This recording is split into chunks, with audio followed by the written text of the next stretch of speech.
Look at the picture. See the skull. Visible Frankenstein controls. The Brain Thoughts Broadcasting Radio. The Frankenstein Earphone Radio. The latest new skull reforming to contain all Frankenstein controls. Ah, yes, the John Waters Funeral March. Oh, stop being a smartass, B-Rye, and help me carry these big, giant, fake spiders. It's almost Halloween time, and we gotta prepare. But their itchy asbestos fur makes my skin, have a weird red mark that doesn't go away. Hey, Donald Trump himself made these. You better help me hang him up, or I'm gonna hang you. Ada, what are you doing? What are you doing over there? What are you making over there? I'm placing eyeballs strategically around the house. Only some of them have cameras. Oh, that explains why there's so many decorations in your bathroom. Mm-hmm. But she does that no matter what time of year it is. It's true. But it just so happens that these eyeballs are gracing our home at the best time of year. And before the ghost of Vincent Price comes to haunt us once again, welcome to Frankenstein Control's second annual pre-Halloween special!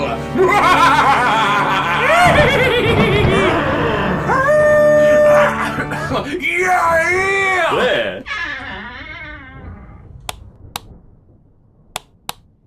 That's the noise of Nosferatu from the original motion picture. Oh, no, see? He's always getting Nosferatu. You goof. Hey, everybody, His actual welcome. name is Count Orlok. Count Warlock welcomes you to Frankenstein Control. I am your host. I am... scratch that. I am your ghost. Taylor Russell, from beyond the grave, I have risen to grant you all one final year of Halloween spookatry before I die, and then my memoirs are released and make a lot of money. To my sinister side, there is the one, the only Ada Ship. I am Ada. I'm 3,000 rats stuffed into a suit of skin that I looted from a corpse.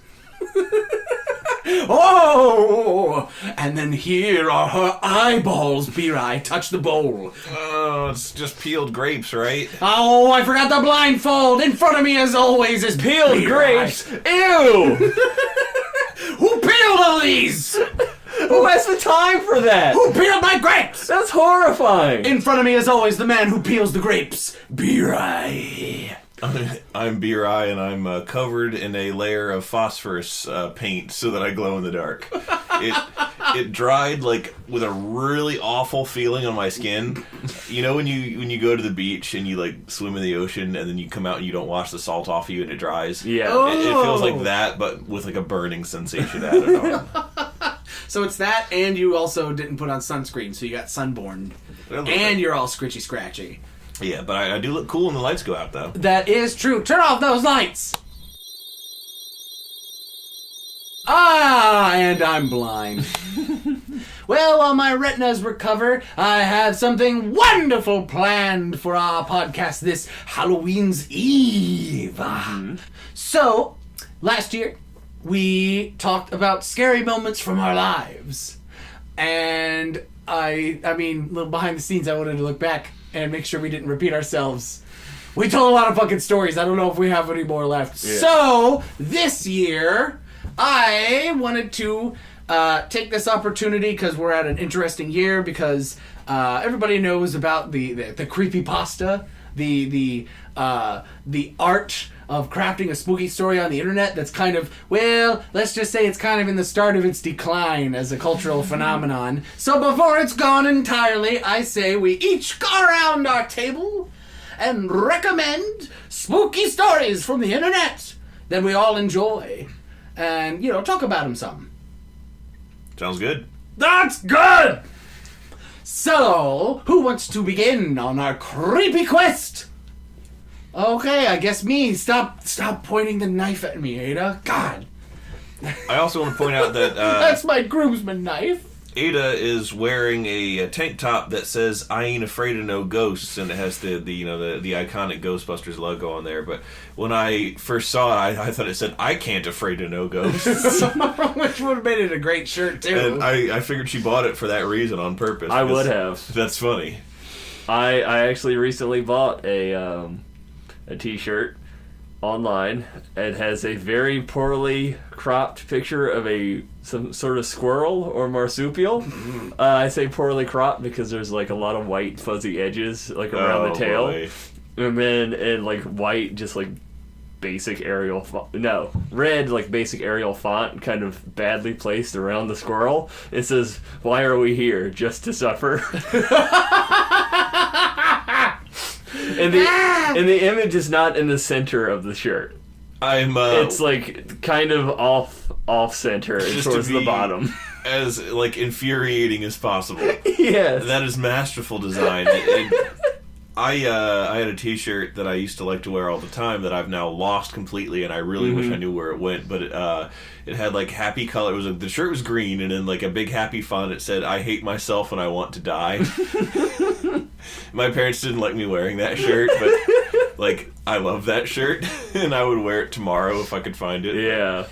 Ooh. Oh, guys, it's the ghost of the topic, and it's back for revenge because you fucking killed it! So, let's get back on track. Existential dread and the means by which we cope with it is, scary for adults. And that is 100% part of what I like on the entire butts. So, little bit of context. Creepypastas, for those of you who are uninitiated, I don't know who the fuck wouldn't know that by now, but there are spooky stories that amateur authors write on the internet and post for all to see on various forums like the Reddits and whatnot. No Sleep is a popular one. That's my very favorite board of Reddit, and I spend every night, I'm not even kidding, I'm on there every night reading them before I go to bed. That's dedication. Yep. Well, it's just fun. It's my way I relax at night. I have a wife and a large cat and a rifle in my room at night, so I'm not afraid. I can't afraid of no ghosts. So I am unable to be afraid. Mm-hmm. So, I like to consume my creepypastas not through reading because, as you all know, I can't read. No one ever taught me. And so instead, I listen to videos of people reading creepypastas because they're generally long form, so I don't have to focus on changing the video, and I like to listen to them while I'm working, as something to listen to, because I can never just do one thing. Yes. I have to do at least two things at once, otherwise I'm wasting my precious little time on Earth. I feel understimulated. That too. I just don't feel like I'm accomplishing enough. As stupid as that sounds. Yeah. So that's what I do, and I have like 3 users that I listen to the most on the YouTubes, 3 channels, and I guess I'll just recommend them all right now. Boogity boo! The 3 guys are called King Spook, Creep Smickpasta, and Nature's Temper. King Spook is the most prolific. Or not the most prolific, but the most popular one. Like, he has the most subs and stuff like that. And a big chunk of why I like also checking out creepypastas on YouTube is that you can consider them curated in a way. Like, the users kind of curate the stories. Yeah. So you don't have to cipher through the ocean of shit. Some mook on the internet already has done it. And then they voiced it, so your lazy ass don't even gotta read it. So, King Spook tends to gravitate towards like the grittier kind of stories because he has like a gritty sounding voice. At first, when I first heard him, he kind of sounded like Solid Snake, and I kept listening because that was silly. But like the more I listened, the more I got into it, and eventually he just sort of sounds like his own guy. And he does say crab battle a lot. He goes, and then the Slender Man came, and it was a crab battle. No, he's got his own style, and I like it. And he tends to have like the grittier type stories. Creep Smickpasta is a British boy. He kind of sounds like a fuckboy a little bit, but I'm okay with that. He has a more gentle reading style, and he tends to pick stories that are more like, I guess, more emotional, I guess you could say. And he has like the most videos. He has like a fuck billion videos. It's ridiculous. That he's what he lacks in narrative talent, he makes up for in prolification. And then finally, another British boy, my home slice, Nature's Temper. It's just Jim Sterling, isn't it? No, far from it. And then the ghost came. Instead of a shrill voice, Jonathan, he's got the most buttery smooth British voice you've ever heard in your life. It's deep, it's lovely, it's rich, it's like dark chocolate. So Matt Berry? It's not quite. No, he's got a very soothing kind of that, he's borderline ASMR, but he's like the full package. He can read, he curates good stories, he only finds pretty good stories. He only, he adds great music to his videos, and he has great narrative talent. He's perfect. He's good. He's a good boy. He needs more subs. He needs all the subs. So yeah, check him out if you want to relax while also being scared. So now that I've got all those out of the way, I can talk about my 3 favorite creepypastas from each of those boys. We'll start with Creeps McPasta, the British boy. And he made none of these guys make the stories. I should clear that up right now. They only read them.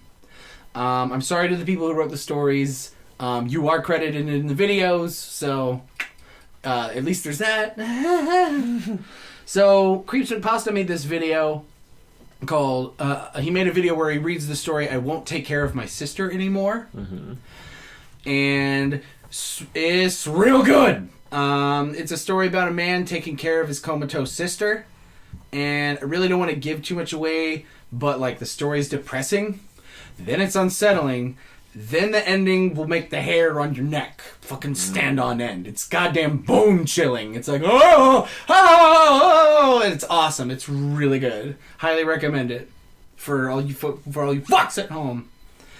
On Nature's Tempers side, the very first video that I ever saw from him was this video called Walmart, which is this funny, it starts out funny and gets really fucking creepy about this guy on a late night shopping run finds himself in a fake Walmart, and terror ensues, and it's really fucking unsettling and oh god. But that's not the one I want to talk about. The one he does that I really like from him is called the Arkansas Sleep Experiment. And it's a story of these 4 college guys who get hired to take part in an experiment designed to eliminate the need for sleep. And they find themselves needing to sleep fewer and fewer hours, and they like it at first. They're like, wow, I'm getting so much shit done, this is fun. And then it all comes to this screeching halt, and the story kind of gets its hooks in you when one of them finally asks, hey, do you guys also see that shadow watching you when you sleep? And then you kind of go, oh, and shit goes off the rails from there. It sort of, the story sort of explores this strange reason why we need to sleep, and why we need, and why not sleeping is really bad, not just for, your body's health, but for how reality affects you. It's pretty cool. It really delves into some really crazy shit. And you're like, whoa. And then finally, King Spook, who narrated a video of my favorite creepypasta of all goddamn time. It's called The Showers. I knew it was The Showers. I love The Showers. The Showers. Are you all taking a shower? Is somebody in the shower? Donny Osmond. There's no one in the shower? What? It's this stupid Family Guy joke. Well, we'll explain later. No need. That's all it is, really. There is no explanation. Yeah, that's what I figured. It's just them all being bucktooth and silly. Oh, okay. So this story called The Showers, it is the absolute longest thing ever. It's the video is almost 2 hours long. Wow. Yeah, it's an investment, but I highly fucking recommend you watch this one, or you listen to this one, because it's really fucking good. It's basically a story within a story. The first half details the memories of this kid who adored his high school English teacher and his affinity for scary stories. One Halloween, his teacher tells a story about him and his college buds going into the middle of nowhere, stumbling upon an abandoned farmhouse, and discovering a terrifying place he refers to as the showers. The kid loves the teacher's story, and years later, the kid, the one telling the story, wants to sort of, he's now in college, and he's like, you know what, I'm gonna fucking look into this old teacher of mine's story. I want to find the showers. I want to see if they're real. And because the story was purportedly like at a local place that was nearby that was real. Yes, like the field where the teacher claimed to have seen all this. Yes, exactly. And again, I don't want to say too much because a lot of the horror is derived from finding things out. But the devil's really in the details in this one. Suffice it to say, his travels lead him into the very depths of terror. It's incredibly well crafted, and this author is really good at painting a picture in your head very vividly. And the scenarios our hero winds up in are the most goddamn unsettling fucking things. It's so it'll put you on the edge of your seat. Like, you'll be like, oh, how does he get out of this? Oh my god! And it's really great, and it starts to get really weird, but never too weird to where you're gonna go, that's it, I'm out. And I can guarantee you, with this story and all the other ones I've suggested, there is not even a hair of a mention of a tall figure with arms and legs that are too skinny and a smile that's way too wide. Me? Yeah, so B-Ride's not in it? Well, when you... I could sue him for infringement. When you... B-Ride, I'm sure you can attest, when you read/watch enough creepypastas, you tend to notice patterns, and one of them is the smile that's way too wide is a pattern. And you're like, every third one has that, and you're like, alright! Come on, man. Can't you... Like, the rest of this was good. Your description of the monster is, like, pretty good. You could have omitted that detail. And we would have been just as scared, if not more. Everybody has that detail. Yeah. So yeah, that's what I would suggest that you all check out. The Arkansas Sleep Experiment by Nature's Temper. I Won't Take Care of My Sister Anymore by Creeps McPasta. And The Showers by King Spook. Check those out, folks. You won't be sorry! And just to reiterate, all these stories are narrated by those people, not written by those people. Yes. I might check those out tonight, or at least the sister one sounds like a... Oh, man. How long is that one? That one's on the shorter side. Okay. But you've been warned. Mm-hmm. I mean, good luck. Oh, good. So I guess now I'll move the microphone on over to B-Right. Okay. Spooky belching, Horrifying! view the terror of gas. So for mine, I wasn't super sure on the format we were going to be doing here. Taylor just laid down some pretty good comprehensive descriptions and recommendations without I gotta plug my boys. Yeah. With my penis. Okay. You said it, not us. So I wasn't super sure on the format we were going to be doing this in. I just wanted to, talk about my experience with creepypasta. Okay. The ones that I like, several that I actually really do like. Okay. And that's perfectly cool. I'm going to try and do my best to, I did not have the time today to research these, and they're also hard to find. Yeah, some of them that are memorable. God! So my other favorite creepypasta by Nature's Temper is this that was a video that was titled Alert Threat Level Severe. And it was awesome. It was such a good video. It was very scary. It was very atmospheric. It was perfect. It was like the perfect Nature's Temper video. It's impossible to fucking find. I think he took it down. Huh. I don't know, because, I can't fucking find it, no matter how hard I search. I searched literally his whole 4,000 video library. Wow. Couldn't fucking find it. Send him a message on YouTube. Can you do that? I think you can. Don't at me, bro. Yeah. Sorry, At him. B-Rai. Maybe he has a Twitter account. Yeah, I'll at Probably him. does. I'll at Nature's Temper. No, this is fine. This is all on topic. That's actually... Just do it. I might. So, the creepypasta that I always liked, my previous favorite way of interfacing with creepypasta was through, what else? Because everything has one nowadays, the Creepypasta Wiki. Yay! That is a website that I would greatly recommend anyone interested to check out, because there's hundreds upon hundreds upon hundreds of them on there.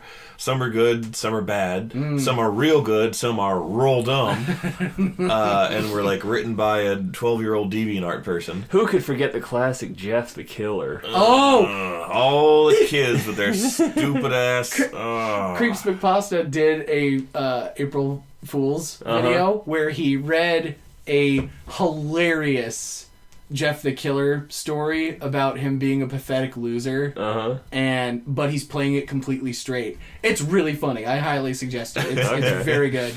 It's the creepypasta equivalent of the mustaches on the crows from Adult Swim back in the day. Yes, it's that. But anyhow, Creepypasta Wiki. Creepypasta Wiki is great because it has shitloads of them on there, including several original gems, and they are curated in a way where you can filter by depending on what you're looking for. You want ones that are ghosts. The thing what gets you is ghosts. Yeah. They got all of. You can click on it, sort by ghosts. I'm sorry, I'm still recovering from the thing what gets you is ghosts. I want a shirt that says nothing but that. The thing what gets you is ghosts. I want a critical review of a scary game. Like Fatal Frame? Yeah, just like Fatal Frame. The thing what gets you is ghosts. Said Roger Ebert, 2005. And then, they have ones where some sort of creature or monster is the thing what gets you. Does existential terror? They have a few of those. Yay. They have I like those. Ones where it's a human-ish murder, like a slasher film. You can filter by any of these types depending on what tickles your particular scary fancy. Ghosts do it a lot for me. They freak me out a lot. I'm not sure if I believe in them. My answer may change when I'm home alone in the middle of the night. Ghost stories always freaked me out the most when I was a kid. Because it's a dead person who can be scary, and they can just come through the fucking wall. Yeah. And, knives won't work on them. Knives won't work on them. Knives aren't working, and that's all I got. I'm quite fond of a myriad, but I think my favorite kind is the kind that sort of makes you existentially like, oh no. Like, I love that kind of stuff. I love Alien stories really get me. Aliens? Lissa too. Aliens are Lissa's trigger. That's what gets her there too. I guess what my favorite is like the nature of the spooky assailant in whatever tale they're in isn't 100% understood or qualifiable. Yeah. Like, is it an alien? Is it a ghost? What the fuck was it? I love that guy. Eat that shit. Turns out it's man. Yeah. Wait, that's just a story about a murder. Those are I really love those too. I've come to really love those. And yeah, they're my favorite. I love not completely knowing. Before I have to plug one of the early greats that is now so well known it's not scary anymore. And it's The Rake. Oh, yeah, you talked about the Rake. Yeah, I think I talked about it last time, and so in order, everyone knows about the Rake. Yeah, and it's pretty fucking freaky, but it's a good example of something that, what the fuck is this? And it's never explained. Yeah. It's just horrifying. Yeah, that is an actually very good example. And in this same vein, Slender Man, when like Marble Hornets was a thing before Slender Man blew up and before you could buy Slender Man costumes at Spirit Halloween. Exactly. Yeah. There was Marble Hornets and a legitimately terrifying internet series, like way scarier than most horror movies I've seen. Which is actually still on YouTube and worth watching. Yeah, go and watch it, kids. This Halloween, fucking make a party of it. It's scary as shit. And what the fuck was Slender Man? But both The Rake and Slender Man are great examples of what was that? Yeah. Is it a monster? Is it a ghost? what the fuck is it? So, two of the examples of creepypasta that I was going to talk about for my entries here are of that sort of theme. Mm-hmm. And one of them I actually can remember the name of. It's really, really short. It's like it reads more like an article describing a series of events than an actual narrative. Hey, those are pretty good, though, if written right. It seems to be, it's sort of covering a series of happenings that are referred to collectively as Mr. Odd. Just the weird word salad name kind of made my hair stand on a little bit. And I'm like, ooh, a little bit, Mr. Odd, and that's what the creepypasta is called, Mr. Odd. Mm-hmm. And it is on Creepypasta Wiki. That's at least where I read it back in the day. Ooh, and it's a series. It's sort of a, like I said, it reads sort of like an article of somebody investigating this sort of thing, or trying their best in an amateur fashion to compile as many apocryphal reports of the same scenario occurring. Ooh. And I think it's all within like certain neighborhoods of one specified city, but it could also be like a widespread phenomenon. But I think it was in the late 80s to early 90s. Purportedly, these people would see this entity that they referred to as Mr. Odd, and it's very much an X-Files one-off. Nice. That kind of a freaky deaky thing, and Mr. Odd is described as being a bald man's head on like a creepy looking just bald dude on an impossibly long neck. Ooh. It does not. It specifies that it's not a snake, but it's like a human neck with a throat, and this creepy bald man's head is the end of it. Ugh. And it rises up over people, from under people's beds. Oh God! And people wake in the middle of the night with this obscene thing slithering out from under their bed, into the bed with them. Ah! They don't know what it is. It doesn't speak. It doesn't appear to have human intellect. Mm-hmm. And I think it in some cases it eats parts of people's feet. Oh. Or it Jesus. It does shit to people. I think sometimes pets disappear in the neighborhood, and I think people report partial paralysis and have parts of their feet consumed by it. Or in other cases, it just they see it, and once it sees that they see it, it goes away. And or Willem Dafoe. Or I think that it's not so much that you're awake while it's eating you or something. Mm-hmm. It's they wake up and find they've been bitten and then see that thing. Oh God! Ew! That's the retroactively scared sort of concept, with the toilet snake. Yeah. Where I was retroactively scared of the fact that it was so close to me. Yeah. In such a vulnerable position. In such a vulnerable poopy position. So, and then that's basically what Mr. Odd is about. God. And it's horrible. Somebody attempting to piece together a bunch of different accounts of people experiencing that type of phenomenon, and wondering if it could strike again. And what the fuck is Mr. Odd? Where did it come from? What does it want? Why did it go away? Could it come back? And that's the best question. Is could it come back? Yeah. The other one that I actually have to chalk up there was a good thread on Reddit years ago where it was not a no sleep thread, where it was just a general discussion thread on the homepage of Reddit. What are your favorite creepypastas? Mm-hmm. And I mentioned this one because this one I read many, many years ago when I was in college.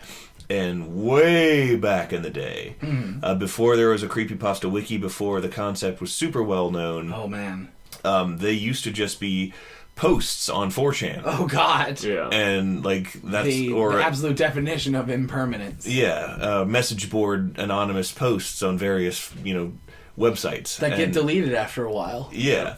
And some people over the years took to, gradually compiling them and saving them and archiving them, and that's how, the wikis of them first began. Yeah. And, maybe people would save them just to copy-paste them later on. Yeah. To creepy-paste them. Exactly. To creepypasta. And so this one really freaked me out because of the nature of the monster in it, and I just remember thinking that it was well-written and creepy and had a realistic premise.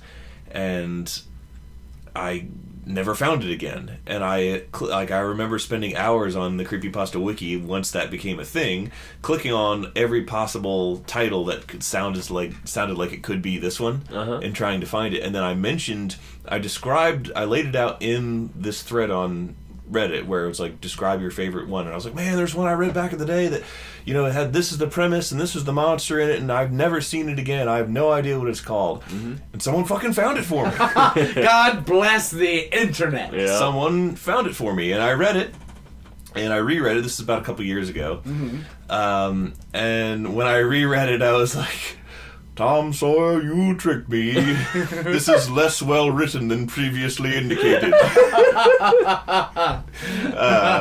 Full of grammatical errors and things I could have done better had I written this myself. Yeah. But it was definitely the one. Like, there was no doubt that it was the one that I was thinking of. And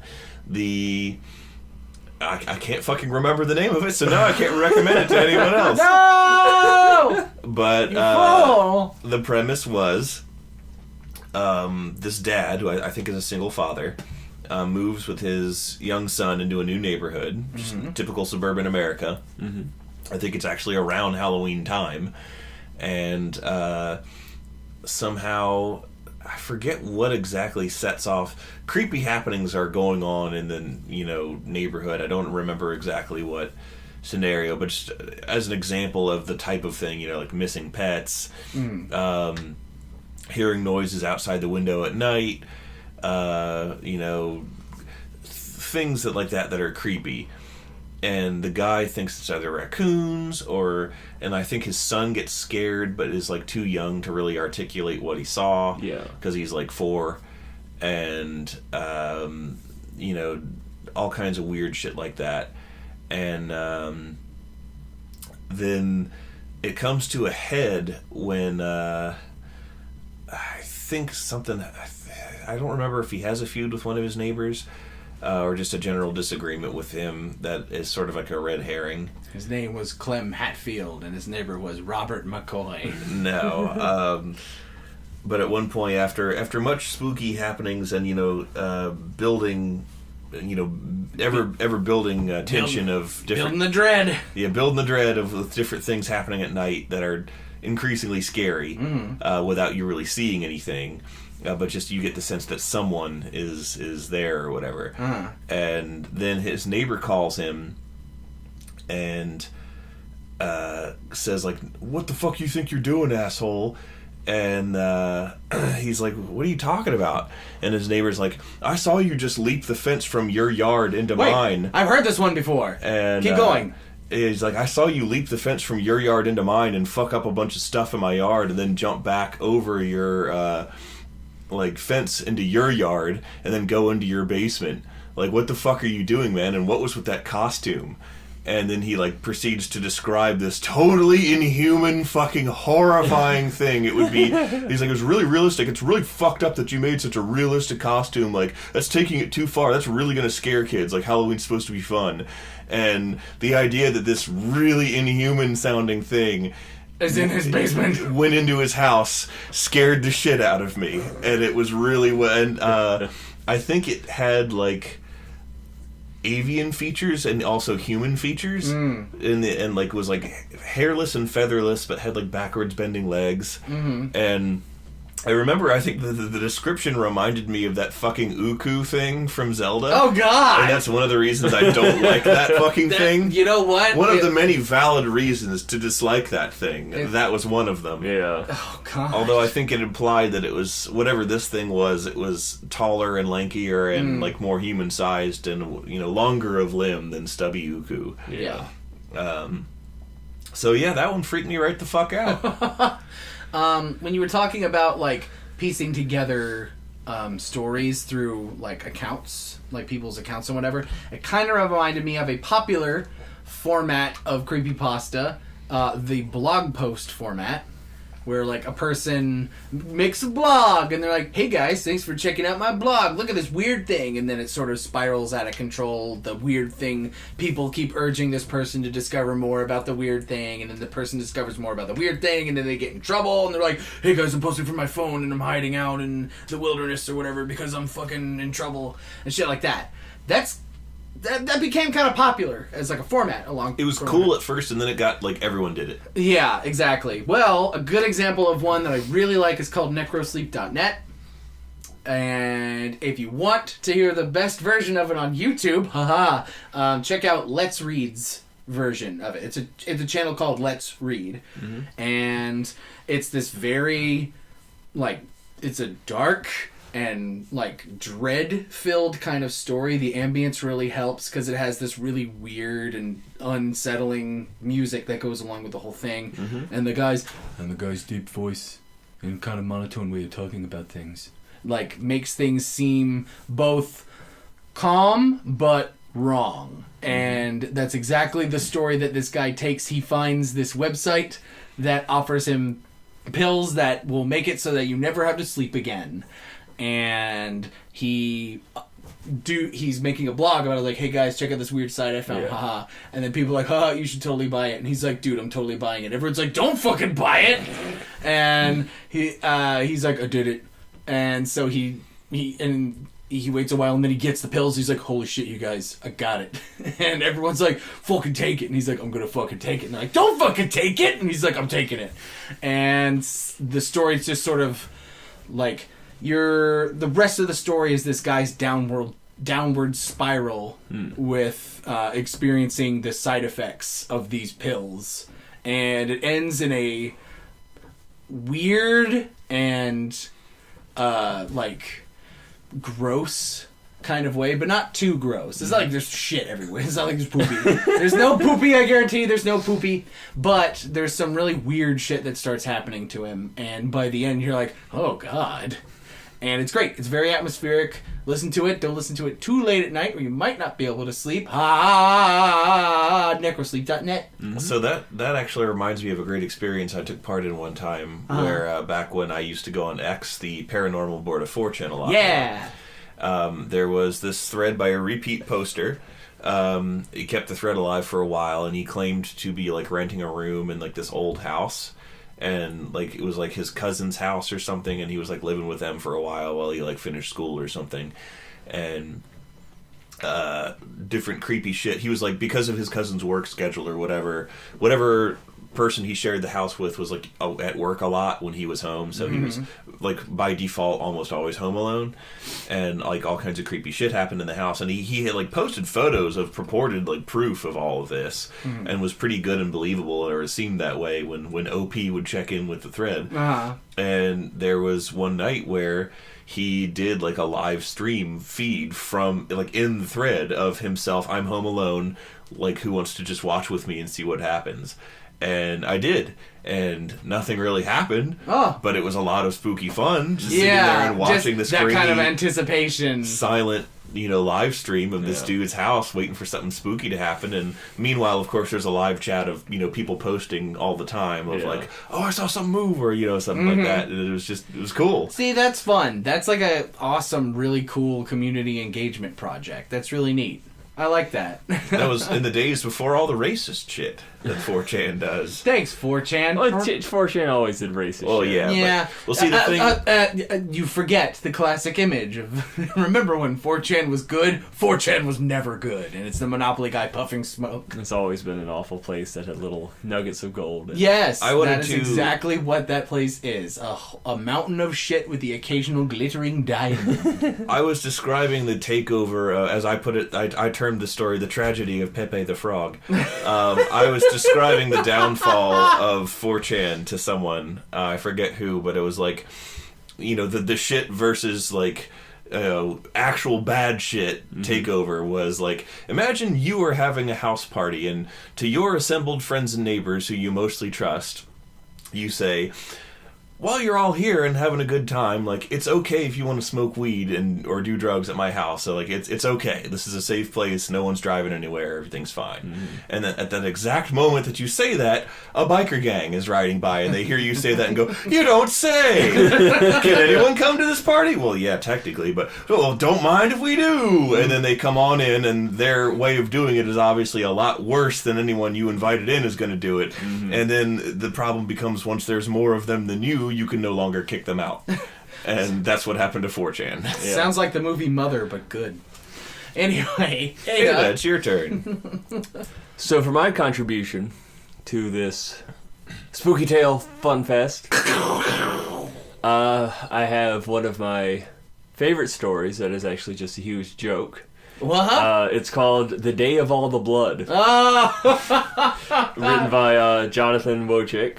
It's basically a story about kind of like making fun of how creepypastas are written and how like everything is scary, but it's all stupid too. It starts like, "Today was the day of all the blood.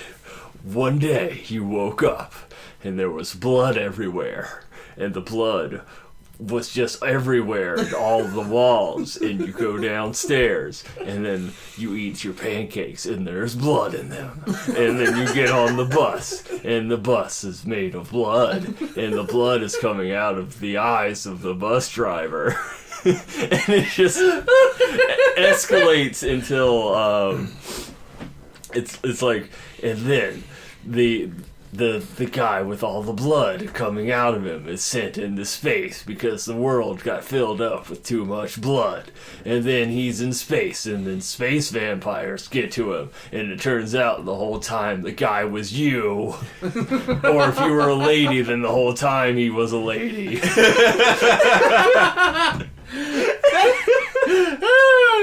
See, that's funny. That's fantastic, because it's fantastic for me at least, because it also harps on my absolute least favorite kind of creepypasta, which is told the whole time it was you. Well, like bigger than that, it's just like I hate second person creepypastas. They're the worst. They're terrible. Like second person never works unless it's a joke, which is good for this story, obviously. But there are so many creepypastas where like, it's late at night and you sit there looking at your clock. I'm like, no, I don't. Yeah. You get to know to do. You hear a strange noise at the door. You go to open it. No, I don't. I don't need to open the door. I ain't opening the door. It's too late at night. There could be a gunman. It's 12 a.m. and I gotta get awake. Yeah.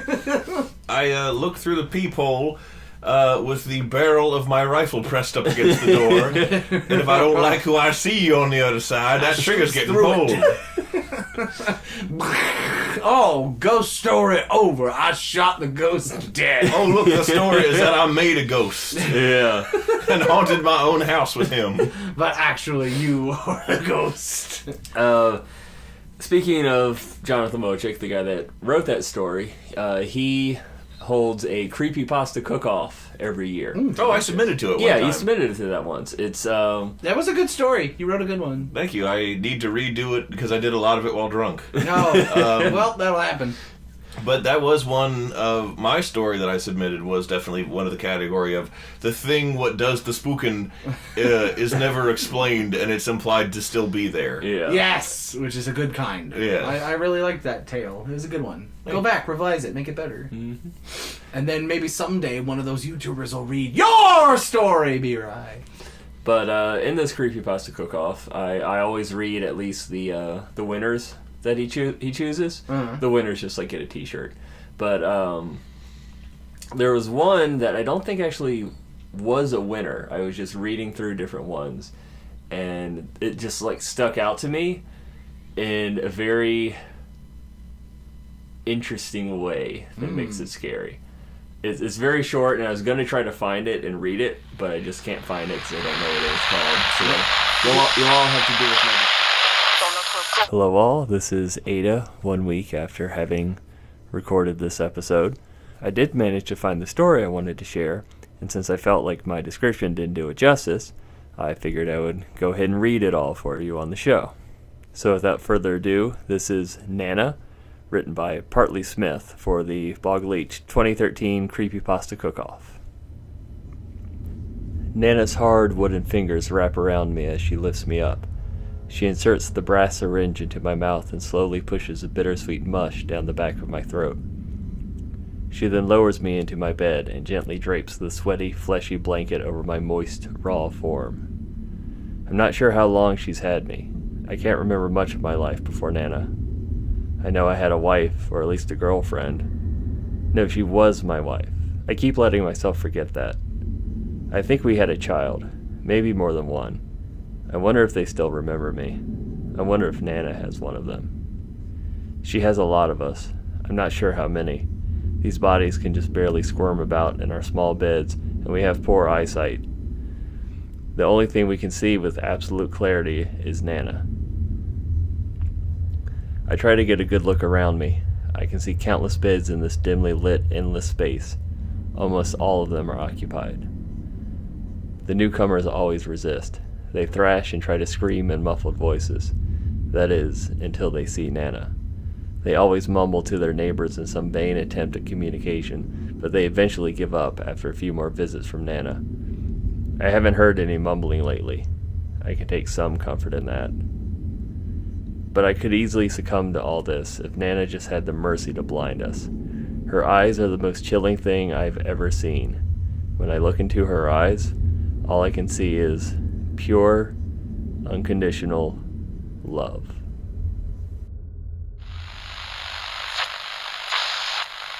Ugh. Yeah. Ugh, I don't like this. That upset me. It's And very stuck with me. upsetting. And I wish I could find it, but I can't. That feeling was your Wheelers. Yeah. I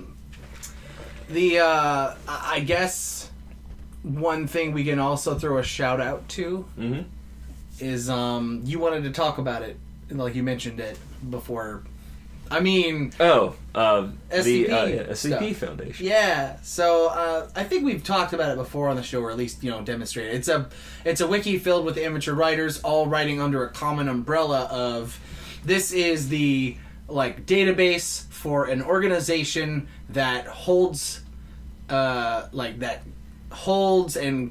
protects the world from and captures and studies these anomalous things. It could be objects, it could be people, it could be creatures. Or places sometimes. Or places, yeah, places too. And, the website is doled out into numbers, essentially. Each article has its own number and, a brief descriptor of what the thing is about. And each one has this very interesting, very dry format of, most of the articles will start with containment procedures for the object before even describing the object, which I think is a fantastic way of getting it's a template of getting hooks into you when you're reading, because it creates a well-written SCP article. It's the way it is contained will have these little weird things in it that make you go, well, why do they need to do that? Mm-hmm. And it makes you want to read more. And then you read, after you read the containment procedures, you read the description and you find out about the thing and you're like, oh, that's why. And the really good articles really make you... they can be spooky, but most of the time they're just really fucking interesting. There are a few that just sort of make you go and, but there are ones that are more just interesting and fun. Like the vending machine that gives you snacks from alternate dimensions. That's my favorite one. It's so I love good. That one so much. That's just a Rick and Morty episode. It is. Basically. Well, that's what I love about it. It's like reading a Rick and Morty bullshit episode where they just have Justin Roiland talk in a Stream booth. of conscious, unedited. But I mean, it's a bit better put together. No, it's good. But the article details this is a vending machine that if you push numbers, different shit comes out, and these seem to be snacks from alternate realities, and they run the gamut from I think one of them, a guy ate this turtle jerky and it turned him inside out and he fucking died. Yeah. To my favorite, which is the energy scream, which is just a can of energy, like it looks like an energy drink can, but when you open it, this deafening comes out and deafens everyone in the room, but they all feel energized and ready to take on the day afterwards. It's just like, ah! And it's great. But also from the same site, you have articles about, a giant undead lizard who can't die and adapts to all the ways that it's killed and has a absolute hatred for all living things besides itself. And another article where there's this... The one that started it all is actually a great example of a lot of the older articles where... the one that started it all was before the website even existed and was just a standalone profile that somebody posted, I think, on X. Yeah. Whereas this picture of this really creepy statue-looking thing, it looks like it's smeared in shit, and it's standing in the corner of a room looking at, like, the viewer or whatever, and it looks really fucked up and weird, and you're like, ugh! And apparently this was some installation art some person in Japan made, but they recontextualized it to where, like, Subject 76, this creature must be held in a standard 10 by 10 room and must be watched by no fewer than 3 people at all times. Subjects who are watching must inform each other to blink. Fix this. Subjects must inform each other of their when need to blink. Of their need to blink and then perform it. And you're like, what? And then you read more and it's like, this creature is an unmoving statue unless not looked at. Mm-hmm. Whereupon it will act with extreme swiftness and run to the nearest living thing and break its neck. But as long as you're looking at it, it won't move. It's definitely kind of like a ripoff of the Weeping Angels. Yeah. But it's a lot more visceral and, they just... The Weeping Angels, they erase you from time, I think, is Something their deal. like that. Where if they're not being watched, they'll come at you, and if they do get you, you'll be erased from time. While in this article, it's something as simple as it'll snap your neck. There's one that's actually one that's scariest to me that I can think of right now. I've read scarier ones. It's the exact opposite of that. It's this like freaky friggin' monster that can't stand when its face is seen, mm-hmm. and so it has to be kept even on. And it knows when it's been seen by a sentient organism, and it will run towards the source of the thing that saw it and kill them. Yeah. And nothing will stop it. And nothing will stop it. And seeing it, like when it's in a... if it's locked in its cell and you watch it on video monitors, it knows. Whoa. And it'll break out of its cell to tear through the facility till it gets to the security room you're in and kill you. Whoa. Because it can't stand the knowledge that its face has been seen. Oh, damn. And... so that one freaked me out. There's another interesting one of... There's a machine made seemingly entirely out of gears, and it has 2 ports. One port you put an object in, and then it gets sucked into the machine and put into the other port where the end result is. And it has these settings of like coarse, fine, ultra fine, something like that. Yeah. And the article details all these scenarios in which they put items of different things into it and then set it to one of the fineness settings and the end results. And it gets really interesting. Like, they're... like, I think in one case, there's a book... a case file. Like a compendium of case files for the SCP Foundation. And they put it on coarse... and it turned it into a pile of scrap of wood. Yeah. And then they put it on fine, and it made a duplicate of it, but bound. And then, a couple of stages later, they put it in extra fine, and it ends up as a single page that if you flip the page over, it has the next page on it. And then if you flip it again, it has the next page on it. But if you flip it the other way, it has the previous page on it. And they're like, this would be a great space-saving technique, if not for the fact that it's a little slow to access information. Yeah. And things sort of skyrocket out of control with it, where when they start putting weapons in it, and they start putting animals in it, and, like... They put a chimp in there and put it to extra fine, and it's a great example of how the website likes to redact information, and by that I mean they'll like black out text or say data expunged or something to sort of, when used in the hands of an effective writer, makes you go like, oh, dang, what happened there? Yeah. Instead of go, oh, come on, because that's when it's badly handled. But the what happened when they put a chimp in there is like data expunged, and you're like, what the fuck did that chimp turn into? Yeah. What did he evolve into? Turns out it's man. Yeah, exactly. And then places. The one that's really stuck with me. The epitome of why the website works. It is this one called SCP-2998, because I fucking remembered it because it's that good. Mm-hmm. The Anomalous Transmission. And it's this awesome exploratory type article where the first version of the article is not the only version of the article, where you read it and then you go down to the bottom of the page and you see like C clearance level this, and you click on it and it's the same article but with new information added to it. And each iteration of it reveals newer and more fucked up things, but not like so fucked up like, oh, and then all the blood happened. It's more like that kind of existential shit that I was talking about earlier, where like the first iteration of the article is like, this is an anomalous transmission that can be received on, this kind of receiver from any point on Earth. And then the next iteration of it is like, this signal can actually be received from unexplained nodes every 10 square meters in the observable universe. And you're like, what? And then the next iteration is like, there are people with a brain defect that allow them to view footage of this transmission when broadcast through a television. Normally it only broadcasts static, but there are people with this brain deficiency who can see what's going on in the transmission, and they report back to us, and what's on the TV is kind of fucked up, and then it leads to crazy fucking places. It's insane. It's super good. I highly recommend, if you check out some other articles to get a feel for how the site works, and then check that one out. Fucking great. What is it called? SCP-2998. Okay. Anomalous Transmission.